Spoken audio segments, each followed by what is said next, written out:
মনের মধ্যে এখন একটা প্রশ্ন বারবার আসছে যে ডাব্লিউবিজেই রেজাল্ট বেরোতে এত দেরি কেন, তাই তো? ব্যাপারটা হচ্ছে, যদি ডাব্লিউবিজের মধ্যে তার মধ্যে একটা খুব কমন ব্যাপার যে তার আগে যে নামটা আছে সেটা হচ্ছে ওয়েস্ট বেঙ্গল, ঠিক আছে? তো এবং সেখানে আমরা যদি দেখি যে কি হচ্ছে না হচ্ছে, বেঙ্গলের লোকেরা মাঝে মধ্যে একটু সময়ের সম্পর্কে একটু এরকম হয়। তোমরাও দেখবে 5টায় কোথাও বেরোতে বললে তোমরা সেখানে বেরোতে বেরোতে 6টা বাজিয়ে দাও অনেক সময়। যাকে সেই সমস্ত কথা বলার এখন সময় নয়।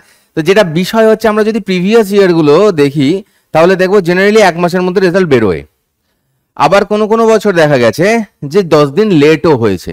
তো সেই লেটের কারণটা কি ছিল এই মুহূর্তে মনে পড়ছে না, বা সেগুলোর কোনো ইনফরমেশন পাচ্ছি না। কিন্তু এই বছর লেটের একটা কারণ রয়েছে, সেটা হচ্ছে কি ওই ওবিসি যে ক্যাটাগরির যে রিজার্ভেশন সেইটা নিয়ে একটা ক্যাঁচাল। মানে স্যার, এই ওবিসি ক্যাটাগরি নিয়ে ক্যাঁচালটা কিরকম ক্যাঁচাল হয়েছে, একটা অনেকেই হয়তো জানতে পেরেছো যে এরাম নিয়ে একটা কেস চলছে যে কারা আদৌ ওবিসি কারা আদৌ ওবিসি নয়, ওবিসিতে বেশি একটু সংরক্ষণ মানে হয়েছে, এই এই সমস্ত নিয়ে কিছু আর কি ব্যাপার স্যাপার চলছে। তো সেইটার জন্যই আমার ধারণা যে সেই ক্যাটাগরি ওয়াইজ যে র্যাঙ্কগুলো থাকছে সেইটার জন্যই হয়তো কিছুটা লেট হচ্ছে।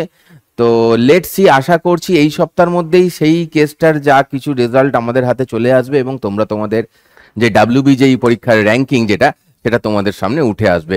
বেশি টেনশন করো না, একটু ওয়েট করো। এছাড়া তো আমাদের কাছে কিছু করারও নেই। তো দেখা যাক কি হয়, কি হতে পারে। আর সবাই জানো যে আমাদের এক্সাম কেমন হয়েছে, সেটা তো নিজের থেকে ভালো তুমি তুমি আর কেউ জানে না, তাই না? তোমার থেকে ভালো কেউ জানে না সেটা। তো যদি মনে হয় যে না, আমার কাছে কোনো ডাব্লিউবিজেই ছাড়া আরও কিছু আমায় ভাবতে হবে, তো সেই দিকটা ভাবনা চিন্তা শুরু করো।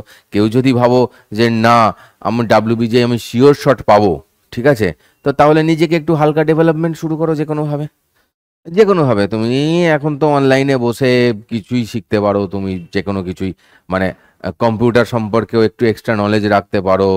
তারপরে কি সময় এখন এক এক গাদা জিনিস, ডেটা অ্যানালাইসিস হ্যান ত্যান চলছে, সেগুলো সম্পর্কে একটু একটু নলেজ তুমি নিতে পারো।